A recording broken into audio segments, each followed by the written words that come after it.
She's fallen from grace for fooling us all. All right! Tämä on Maximal Treenikoulu. HC:tä isolla H:lla ja isolla C:llä.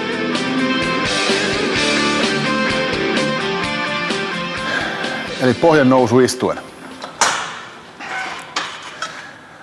Paine pidetään päkiöiden päällä.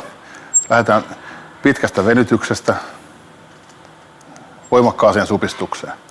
Kummassakin liikkeen suunnanvaihdossa nyt lähdetään venyttämään, pitkä venytys, rauhallinen siirtyminen supistukseen, voimakas supistus, jälleen pitkä venytys.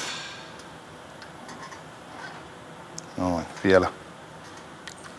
Hyvä. Jalkaterien asentoa vaihtamalla liikkeeseen saadaan hiukan kohdistettua eri kohtaan pohjanlihaksia, mutta perusliikkeenä suosittelen pitää jalkateria suoraan eteenpäin.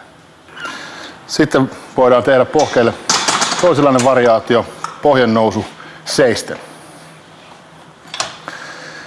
Pohjannousu seisten paino on suoraan pohkeiden päällä, eli liike on huomattavasti raskaampi ja luonnollisesti tehokkaampi.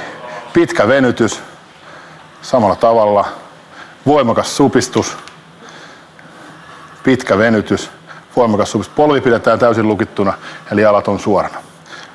Näin pohjelihas tekee työn. Hyvä.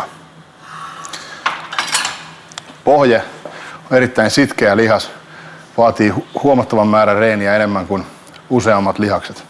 Eli pohje rasittuu kävelyssä, arkielämässä niin paljon, että pohjetta kun reenataan, vastus pitää olla todella suuri. Suosittelen lyhyitä sarjoja 6-8 toistoa per sarja. Tällaisia sarjoja suosittelisin tekemään 4, kun taas istuen voisi tehdä hieman pidempiä 10-15 ja myös 4 sarjaa per treeni.